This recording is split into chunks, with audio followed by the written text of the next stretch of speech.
Hello everyone. இன்னைக்கு நம்ம Olympics 2024 உடைய ஒரு யுனிக்கான 7 விஷயங்கள பத்தி தான் நம்ம குயிக் இன்ஃபோ பைட்ல பார்க்க போறோம். நேத்து வந்து ஃப்ளாப் ஆன 5 விஷயத்த பத்தி பார்த்தோம். பட் இந்த ஒலிம்பிக்ஸ்ல நெறைய ஃபர்ஸ்ட் டைமா நெறைய விஷயம் ட்ரை பண்ணியிருக்காங்க. நெறைய யுனிக் விஷயங்களும் நெறைய இருக்கு. அத பத்தி தான் நம்ம இன்னைக்கு குயிக் இன்ஃபோ பைட்ல பார்க்க போறோம். முதல்ல இந்த ஒலிம்பிக்ஸ் 2024 இந்த வருஷம் பிரான்ஸ்ல பாரிஸ்ல நடக்குது. ஏற்கனவே பாரிஸ்ல வந்து 3 தடவ இந்த ஒலிம்பிக்ஸ ஹோஸ்ட் பண்ணியிருக்காங்க. போன தடவை 100 வருஷத்துக்கு முன்னாடி ஒலிம்பிக்ஸ் ஹோஸ்ட் பண்ணியிருக்காங்க. தட் இஸ் 1900ல ஒரு தடவை ஹோஸ்ட் பண்ணியிருக்காங்க. 2வது தடவை 1924ல ஹோஸ்ட் பண்ணியிருக்காங்க. அதோட 100 வருஷத்துக்கு அப்புறம் இந்த வருஷம் தான் வந்து பிரான்ஸ் வந்து இதை ஹோஸ்ட் பண்றாங்க. இந்த ஒலிம்பிக்ஸ் வந்து 33வது ஒலிம்பிக்ஸ் போட்டி. நம்ம அடுத்து வந்து 7 யுனிக் விஷயங்களுக்கு போகலாம். இதுல முதல் யுனிக்கான விஷயம் என்ன அப்படின்னா, எப்பவுமே ஒலிம்பிக்ஸோடைய ஓப்பன் செரிமனி வந்து ஒரு ஸ்டேடியத்துல தான் வந்து ஆர்கனைஸ் பண்ணுவாங்க.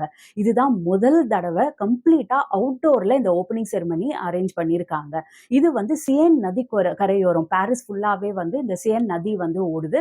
இந்த சியன் நதி கரையோரம் தான் வந்து இந்த கம்ப்ளீட் ஓப்பனிங் செரிமனியை வந்து ஆர்கனைஸ் பண்ணியிருக்காங்க. அக்ராஸ் த கண்ட்ரீஸ் ஜென்ரலா ஓப்பனிங் செரிமனி அப்போ வந்து இந்த எல்லா கண்ட்ரியோடைய பார்ட்டிசிபென்ட்ஸும் வந்து ஒரு பரேட் வருவாங்க. எல்லா கண்ட்ரியோடைய ஃபிளாகையும் அவங்கவுங்க கண்ட்ரியோட ஃபிளாகையும் எடுத்துக்கிட்டு முறையா இந்த பரேட் வந்து ஒரு போட்ல தனியா ஒரு கண்ட்ரியும் ஒரு போட்ல வந்து ரெப்ரசென்ட் பண்ணி இந்த சேன் நதி கரையோரம் வந்து இந்த பரேட் வந்து வந்தாங்க. ஸோ முதல் யூனிக்கான விஷயம் வந்து ஒரு ஸ்டேடியம்ல நடக்கல, கம்ப்ளீட்டா அவுட்டோர் ஒரு நதியோட கரையோரம் வந்து கட்டமைக்கப்பட்டிருக்கு இந்த ஓப்பனிங் செரிமனி. 2வது யுனிக்கான விஷயம் என்ன அப்படின்னா வந்து ஜெண்டர் பேரிட்டி. ஈக்குவல் ஜெண்டர் வந்து ரெப்ரசன்டேஷன் இருக்கு. Equal amount of male and female இருக்கு. இது நான் சொன்ன ஆல்ரெடி வந்து இது 33வது ஒலிம்பிக்ஸ் போட்டி. பட் இவ்வளோ வருஷம் ஆயிருக்கு. 5 வருஷத்துக்கு ஒரு தடவை தான் வந்து இந்த ஒலிம்பிக்ஸ் போட்டியும் நடக்கும். இவ்வளோ வருஷத்துக்கு அப்புறம் தான் வந்து ஒரு equal representation of male and female வந்து நடந்திருக்கு.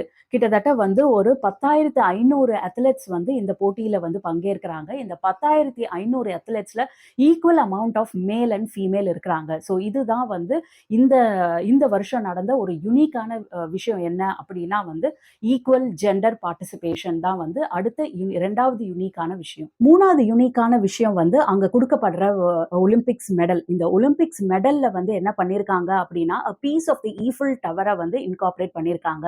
இந்த ஈஃபில் டவரை வந்து 20th செஞ்சுரியில மெயின்டைன் பண்ணும்போது அதோடைய மெயின்டெனன்ஸ் அப்போ அதோடைய அதை வந்து ரீபில்ட் பண்ணும்போது எல்லாம் வந்து நிறைய அந்த பீஸ் ஆஃப் மெட்டல் வந்து வேஸ்ட் ஆகுற மெட்டல் இது எல்லாத்தையும் கலெக்ட் பண்ணி வச்சிருந்திருக்காங்க. அந்த மெட்டலை வந்து இந்த ஒலிம்பிக் கோல்டு இந்த ஒலிம்பிக்கோடைய மெடல்ல வந்து யூஸ் பண்றாங்க.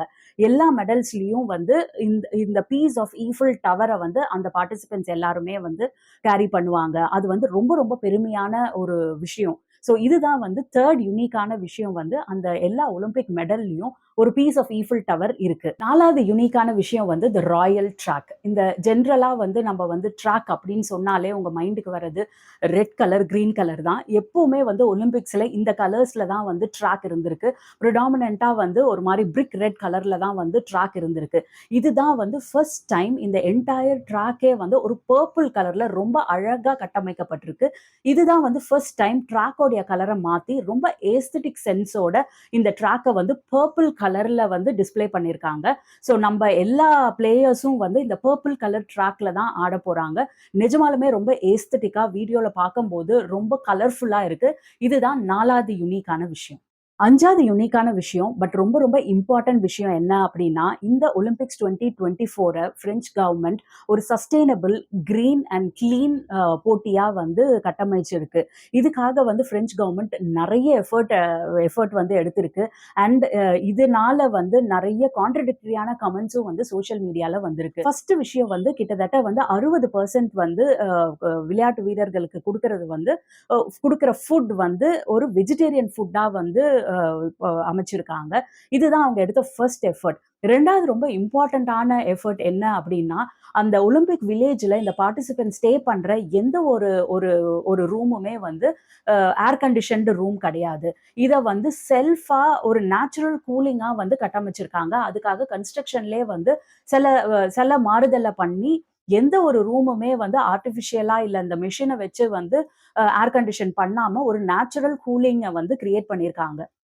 இது வந்து பிரெஞ்ச் கவர்ன்மெண்ட் எடுத்த ஒரு மிக மிக பெரிய ஸ்டெப்பு. பட் ஆனா இதுக்காக வந்து நெறைய கண்ட்ரீஸும் இத பத்தி நெறைய வந்து இதுக்கு எதிரா வந்து நெறைய பேர் சொல்லியிருக்காங்க. ஏன்னா, இங்கிலாந்துல இருந்து, யுஎஸ்ல இருந்து வர நெறைய பிளேயர்ஸால வந்து இந்த ஹீட்ட வந்து தாங்க முடியாது. அவங்களால ஏர் கண்டிஷன் இல்லாம இருக்க முடியாதுன்னு சொல்லிட்டு, அந்தந்த கண்ட்ரீஸே வந்து சில ஹேண்ட் மேட் அதாவது கையில வச்சுக்கக்கூடிய சில ஏர் கண்டிஷன் எக்யூப்மெண்ட்ஸ் எல்லாம் வந்து குடுத்து அனுப்பிச்சிருக்காங்க. ஸோ இப்ப அவங்கவங்க இந்த ஏர் கண்டிஷன்ஸ யூஸ் பண்ணும்போது, இது எப்படி சஸ்டெய்னபிளா இருக்கும் அப்படின்னு தெரியல. பட் ஆனா வந்து இந்த பிரெஞ்ச் கவர்ன்மெண்ட் வந்து இது வந்து ஒரு மேஜர் ஸ்டெப்பா டுவர்ட்ஸ் சஸ்டெய்னபிலிட்டி வந்து இத எடுத்திருக்காங்க. அண்ட் இந்த ரூம்ஸ்ல இந்த கம்ப்ளீட்டா இந்த இந்த ஒலிம்பிக்ஸ் வில்லேஜ்ல யூஸ் பண்ணப்பட்ட நெறைய பொருட்கள் வந்து அ ரீசைக்கிள் பண்ண பொருட்கள நெறைய யூஸ் பண்ணியிருக்காங்க. நெறைய வந்து இந்த சஸ்டெய்னபிலிட்டிக்காக கிரீனா இருக்கணும் அப்படின்றதுக்காக வந்து நெறைய புதுசு புதுசா கட்டமைக்காம, இருக்கிற பொருள்ல இருந்தே எப்படி வந்து ரீகிரியேட் பண்றது அப்படின்றத யோசிச்சிருக்காங்க. 6வது யூனிக்கான விஷயம் வந்து இந்த ஒலிம்பிக்ஸ் 2024ல சேர்த்த புது சில ஸ்போர்ட்ஸ் தான் வந்து 6வது முக்கியமான யூனிக்கான விஷயம். இதுல என்ன முக்கியமா ஒரு ஸ்போர்ட் 2, 3 ஸ்போர்ட் ஆட் பண்ணியிருக்காங்க. அதுல முக்கியமா என்னன்னா, பிரேக் டான்சிங்க ஒரு ஸ்போர்ட்டா வந்து ஆட் பண்ணியிருக்காங்க. ஸோ இந்த வருஷத்துல இருந்து பிரேக் டான்சிங் ஒரு ஸ்போர்ட்டா வந்து இன்க்ளூட் ஆகப்பட்டிருக்கு. அது இல்லாம வந்து ஜென்ரலா வந்து ஒலிம்பிக் மாரத்தான் நடக்கும். இந்த ஒலிம்பிக் மாரத்தான்ல பப்ளிக்கும் பார்ட்டிசிபேட் பண்ணலாம். சேம் ட்ராக்லயே அப்படின்றது வந்து இந்த தடவ இன்ட்ரோடியூஸ் பண்ணப்பட்ட ஒரு புதுசான ஒரு விஷயம். 7வது ரொம்ப இம்பார்ட்டன்ட்டான விஷயம் அண்ட் டுவர்ட்ஸ் சஸ்டெய்னபிலிட்டியும் வந்து இது வந்து கொஞ்சம் லிங்க் ஆயிருக்கு. அது என்ன அப்படின்னா, நான் முன்னாடியே சொன்னேன் இந்த ஓப்பனிங் செரிமனியே வந்து இந்த சியேன் நதி கரையோரம் தான் அவுட்டோர்ல நடக்க போகுது. முதல் முறையா இந்த சியேன் நதி வந்து ஒலிம்பிக்ஸ்க்காக 1923க்கு அப்புறம் வந்து ஃபர்ஸ்ட் டைம் ஸ்விம்மிங்காக இந்த இந்த சியன் நதி வந்து ஓப்பன் பண்ணப்படுது. இந்த ஸ்விம்மிங் போட்டி எல்லாம் வந்து இந்த சியன் நதியில தான் வந்து நடக்க போகுது. நெறைய ஸ்விம்மிங் போட்டி. இதுக்காக வந்து இந்த சியன் நதியே வந்து தூர்வாரி கிளீன் பண்ணியிருக்காங்க. இது வந்து ஏன் வந்து ரொம்ப இம்பார்ட்டன்ட்டான விஷயம் அப்டின்னா, இந்த சியேன் நதி வந்து இந்த வாட்டர் வந்து ரொம்ப கன்டாமினேட் ஆயிருக்குன்றது ரொம்ப வருஷமா வந்து பாரிஸ்ல வந்து இது வந்து ஒரு புகாராவே இருந்திருக்கு. ஈவன் வந்து அங்க மீன்கள் கூட வாழ முடியாத அளவுக்கு வந்து இந்த தண்ணி வந்து கன்டாமினேட் ஆயிருக்கு.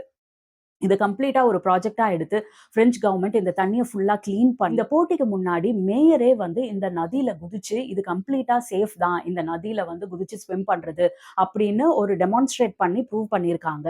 ஸோ இந்த நதி வந்து ரொம்ப காலத்துக்கு அப்புறம் முறையா வந்து ஒலிம்பிக்ஸ்க்காக ஸ்விம்மிங்க்கு ஓப்பன் பண்ணப்பட்டது தான் வந்து 7வது யூனிக்கான விஷயம்.